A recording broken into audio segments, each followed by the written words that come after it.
Assalamualaikum warahmatullahi wabarakatuh. Bismillahirrahmanirrahim. Alhamdulillahirabbil alamin. Wassalatu wassalamu ala asyrafil anbiya'i wal mursalin wa ala alihi wa sahbihi ajmain.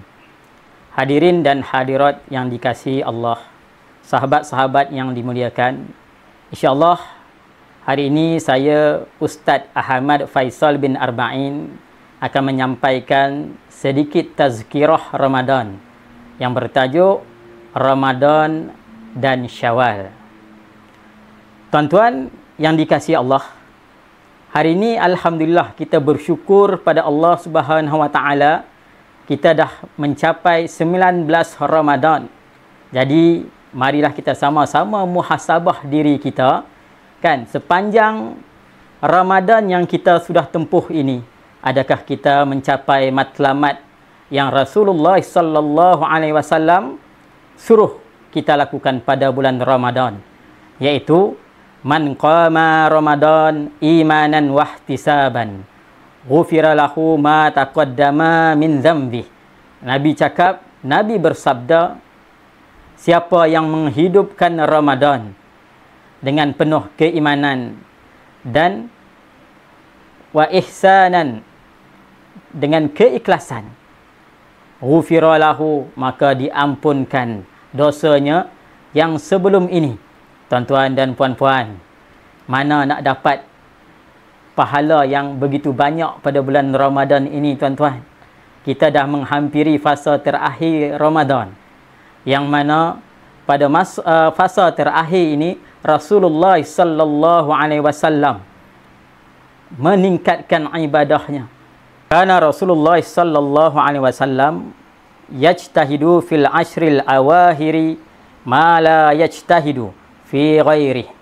Yang mana Nabi sallallahu alaihi wasallam bila hampir habis bulan Ramadan 10 terakhir, Nabi akan menyibukkan diri bersungguh-sungguh ibadah. Tak ada macam hari-hari Ramadan yang sebelumnya. Jadi kita muhasabah, tuan-tuan, diri kita, tuan-tuan, sepanjang bulan Ramadan ini kita tengok, kan, kita terbalik dengan hadis Rasulullah. Kita di awal Ramadan kita pulun habis-habis, masjid penuh, surau pun naik roboh, kan. Tapi makin hari makin kurang orang. Ni malam ke-19, tuan-tuan dan puan-puan yang dikasihi Allah, boleh lihat di surau-surau, tuan-tuan dan puan-puan, soft-soft makin berkurangan. Jadi bagaimana kita nak mencapai Syawal yang bakal tiba, iaitu garis penamat untuk menunjukkan kejayaan kita dalam berpuasa. Sahabat-sahabat Nabi sallallahu alaihi wasallam bila hampir hujung-hujung Ramadan, dia akan menangis, dia akan sedih kerana meninggalkan Ramadan itu. Dia rasa macam satu benda yang sangat-sangat rugi. Kerana bulan Ramadan ini, tuan-tuan dan puan-puan, diberikan ganjaran pahala yang terlalu banyak. Berbeza dengan kita, tuan-tuan dan puan-puan, kita lebih menantikan Syawal, Idul Fitri. Ibaratnya, ada seorang ulama, Ibnu Rajab Al-Hanbali, mengatakan, laisal Eid liman labisal jadid, innamal Eid liman ta'atihi tazid. Raya itu bukannya memakai pakaian yang baru. Sesungguhnya raya itu adalah orang-orang yang taat dia, ketakwaan dia tu bertambah. Itulah maknanya Idul Fitri. Tuan-tuan, kita muhasabah diri kita, tuan-tuan. Kita tengok berapa ramai yang kita kejar Syawal, berapa ramai di kalangan kita yang meraihkan kejayaan itu. Padahal ukuran kejayaan Idul Fitri itu adalah ada pada Ramadan. Sejauh mana kita menghidupkan Ramadan itu, bagaimana Ramadan itu dipenuhkan dengan ibadah-ibadah, tarawihnya, tuan-tuan, dengan amalan-amalan sunatnya, tuan-tuan, baca Al-Quran, tadarus, supaya bulan Ramadan ini merupakan bulan tarbiyah untuk kita, yang mana kita sampai ke garisan penamat Idul Fitri itu kita membentuk fitrah diri kita ke arah menjadi orang yang bertakwa. Bukannya kita kembali kepada fitrah asal kita dengan perkara-perkara maksiat, tuan-tuan dan puan-puan yang dikasihi Allah. Subhanallah. Kan?